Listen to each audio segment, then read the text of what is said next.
And this is the way of God. We're looking at it's sort of broken down into several different components, the book itself. And the first section is called The Fundamental Principles of Reality. And what does it encompass?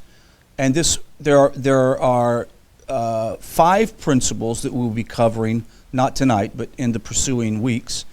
And this number 1 that's taken us a while is the issue of the Creator, of God. Next is the purpose of creation, and then mankind. What is the fundamental principle of reality about human responsibility and the spiritual realm? So we'll be going through those, and then this book continues on and on. It is a fundamental work of the Ramchal that if you can grasp these ideas, your head will explode. And Sandy and I talked through some of the text, and we're going to actually start over on 5 and 6 so that everybody can kind of get caught up. So we are in chapter 1 talking about the Creator in paragraph 5. In paragraph 5. I will start to read. We're using Rabbi Yaakov Feldman's translation, which is a bit more descriptive than if you have the book. The first statement right off the bat, when it talks about God, he makes this statement or gives this quote.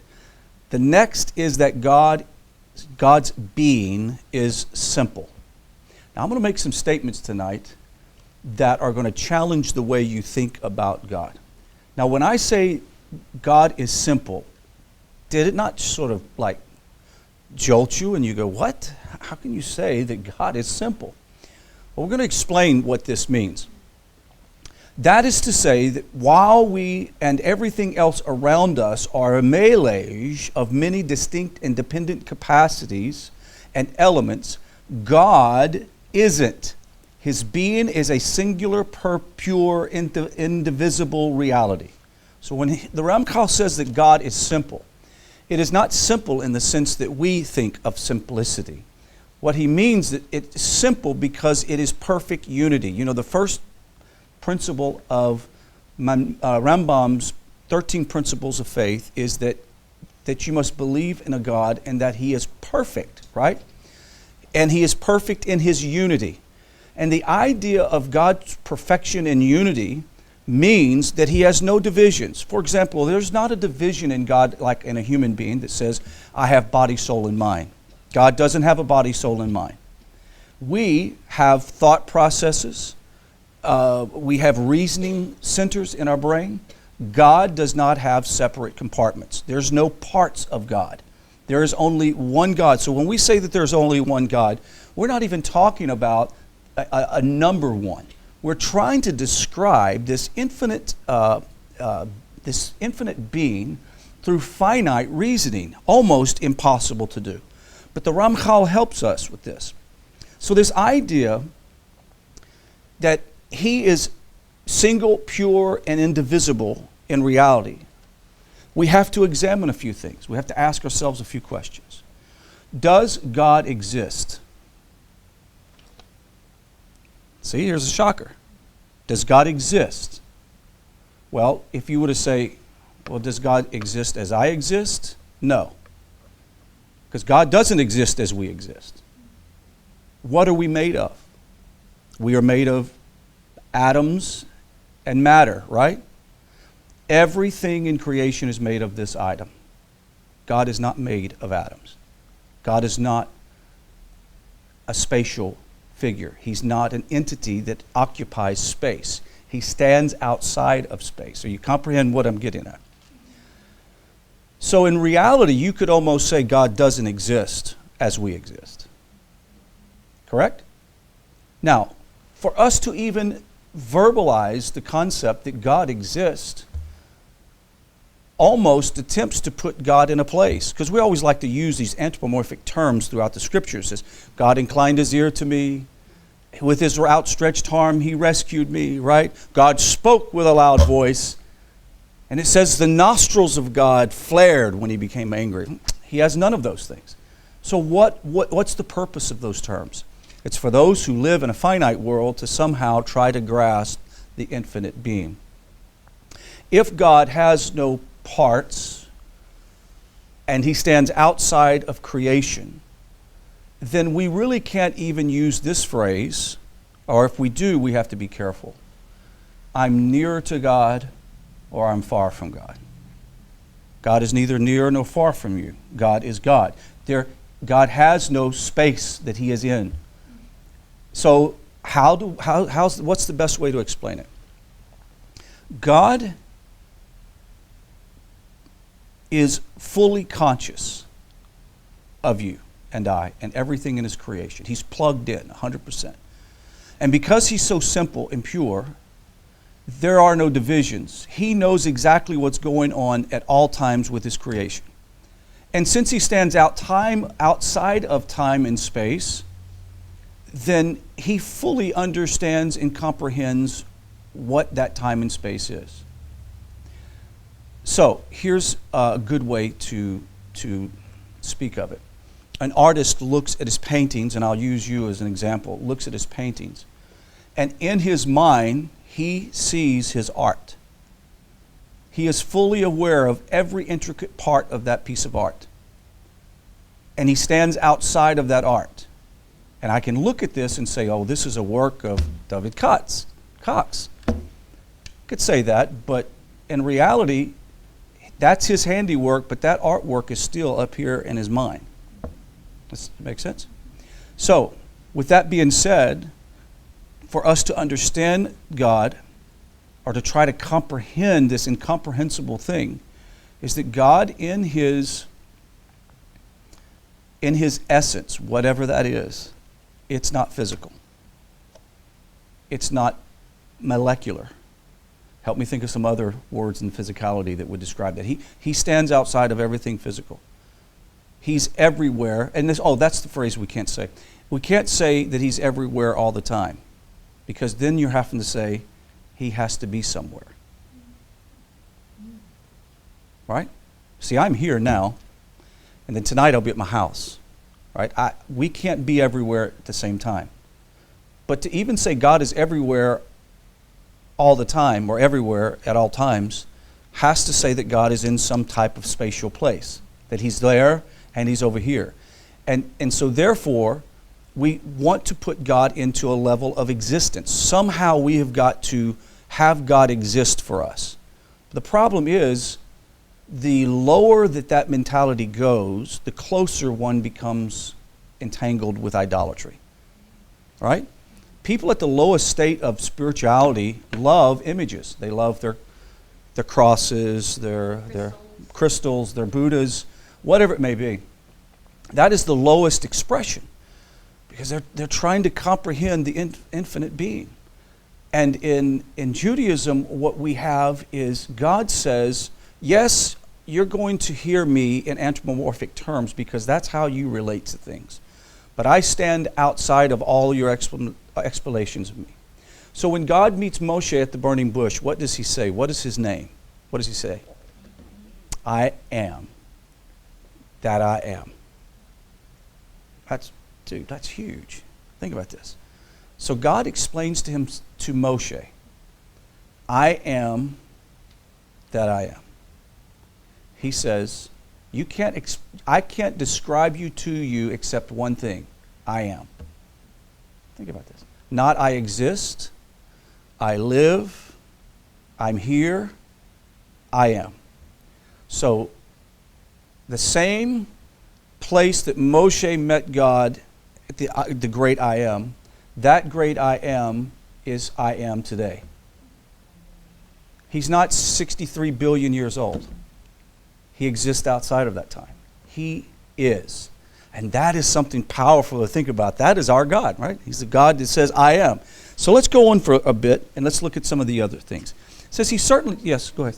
Yes. When you're talking about he has no parts. Right. This may not be a good analogy, but what it made me think of is when he gave the Ten Commandments, he gave them all at once. They were a single thing, but then they had to be broken down so that we could comprehend them. Right. Right. So the same thing goes with creation. I think it's found in the Talmud. It says that that God God consulted with his Torah to bring creation. Something like it's a paraphrase. Meaning that Torah existed before creation, right? It didn't happen at Sinai. It was before creation. And in the same way that an architect uses blueprints to build a building, that building had to be built by the designer, the architect. Think of the Torah as the architect of creation. The Torah is Hashem, right? This is another profound thought. Think about this. Does God really have free will? Puzzling. See, the reason why I say that is we think of life because we have free will. Well, surely the creator of the universe makes decisions. He has mercy. He doesn't have mercy. He judges, so we sort of see him as being a being that makes decisions on a sliding scale. But the problem is this, is the creator, if he is simple and perfect in his unity, then in reality he can do nothing that is wrong. He can't do anything wrong. Let me see, let's try this. He can't do anything wrong because he is perfect and pure. So that means that everything he does is according to his purest essence. Everything he does. So in reality, he doesn't possess a free will like you and I. He doesn't go one day I think I'm going to destroy these people. Right? So if that is the case, that means that everything that has happened, this is powerful, everything that has happened in our lifetime and since the creation of the universe has been rolled out according to God's perfect plan. It's been rolled out, and he knows it front to back. He knows exactly everything that is going to go on. Now, he still gives you and I free will to conduct our lives and live within this physicality. But the purpose behind it is for us to reconnect back to him. Right? And to think that if God could actually make a decision that could turn out bad, then he's not God. He's not supreme being.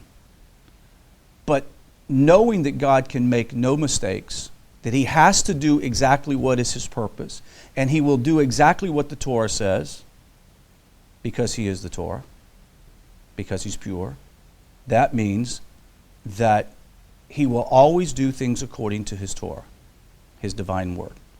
So creation was created by his word.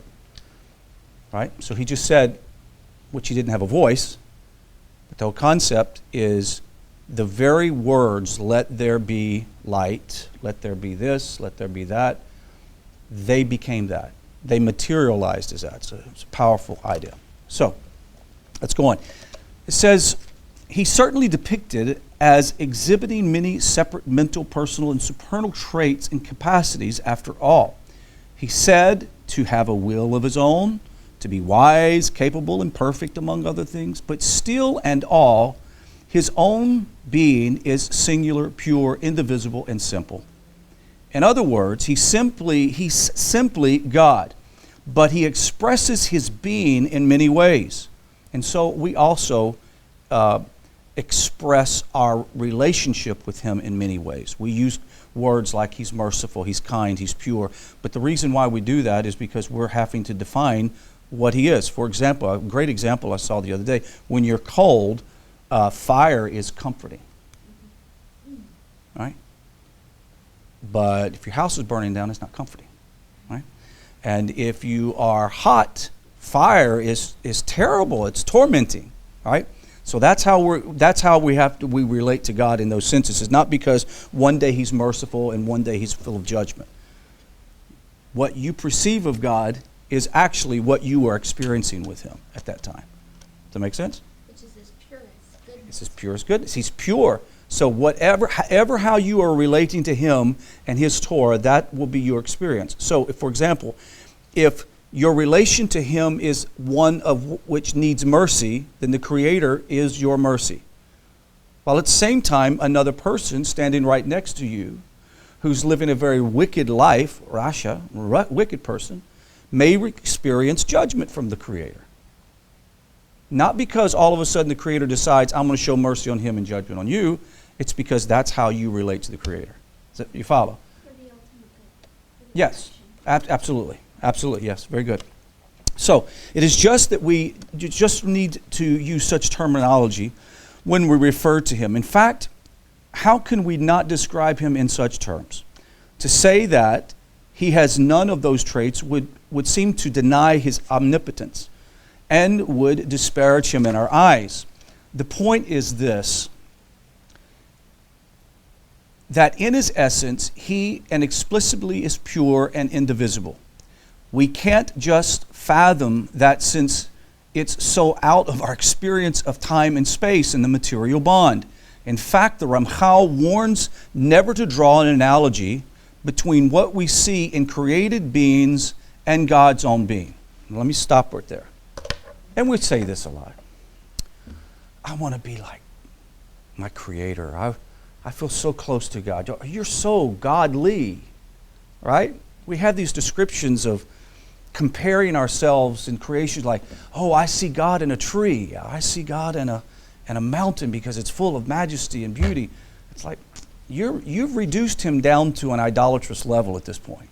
He is so supernal and so above all of those things that you can't even use anything in the creative world to describe him. It lacks, completely lacks.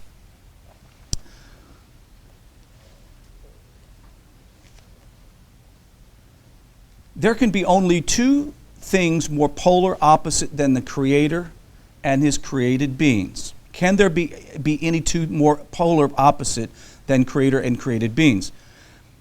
His being, simple in essence, is another one of those things that we need to depend on the tradition to know. We can, though, really, on certain logical deductions, to bolster our faith. In fact, that there is a creative purpose, a purposeful being above the laws of nature, who is without lacks, imperfections, multiplicity, and relativity. As otherwise, none else subject to those less than perfect traits could come about or continue to exist. I tell you what, let me go into paragraph 6 next, okay? It says, we're going to end off our foray into the nature and makeup of God here, and then we're going to venture into less utterly transcendent thought, lofty spiritual realms, including the nature of our own beings, the meaning of our life and what God expects from us, and how our righteousness or wrongfulness affects us personally as well as the entire world. The Jewish year, the Jewish day, the Jewish month, and more. The Ramchal offers one last insight into God's being here. And he sums up the entire chapter by encapsulating the 6 facts about God that we do well to dwell on and take into our heart if we were ever going to understand this world and his ways. How can I understand this creative, God's creation and the world that I live if I don't first try to comprehend who the Creator is? The last point is it is likewise important to know that there is only one God. This simply, the idea that there is only one Creator and Lord of the universe, which most people of faith accept as true. This position is that God is necessarily that by dint of the following fact, everything in this universe is a product of more comprehensive phenomenon, rule, or being that explains it, overrides it, and allows it to exist. As such, God Almighty is the one overriding the comprehensive being behind the existence of the universe, with whom nothing could exist or be in existence. So while the Ramchal had already shown that God's existence depends on nothing else, and that he exists of his own volition, this point here is that God is unique in that, and that everything else depends on him for its existence. And all else, and cannot exist on its own. So, I mentioned the other day, how do I know God exists? Because I exist. Right? How do I know the creator of the world? There is a creator of the world because there is a world. Now, we know, according to the video that we saw, and if you hadn't seen it, go dig it up. It's somewhere at the bottom of the first page of the website right now. But mathematics proving that Torah is divine. There is no possible way that we could dismiss the reality of the gematria having so described the Earth, Sun, Moon, and planets in our solar system, its weight and density, and being almost to a couple of points away, decimal points away, or actually a couple of points away from what NASA research shows. How did Moshe know that? It had to be divine writ, right? There's no other book like it in the world. Just that alone tells me there has to be a creator because of this divine Torah. I look at nature, and though I never look at nature, and Ramchal warns us not to look at nature and say, oh, I see God in this, this, and that, or God is like this, this, and that. I can look at all of creation and go, God is an amazing God. Right? My Creator, there is none like Him. My Creator is marvelous and magnificent, full of mercy to those who need mercy, and judgment for those who are wicked. Why? Because He's pure, He's simple, He's not complicated like us human beings.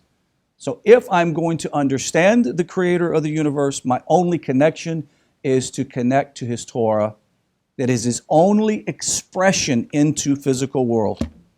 His only expression into the physical world is the Torah. That's it, period. That is all we're going to ever see of the Creator in physicality. The only thing that we'll ever experience of the Creator of the universe, because He sets outside of time and space, is the Torah. If you want to know God, know Torah. If you want to experience God, experience Torah. Do mitzvahs. Live acts of kindness. Give charity. That's an amazing God that we have. And He created the world. So we're now finished and wrapped up, and we'll go into some question and answers.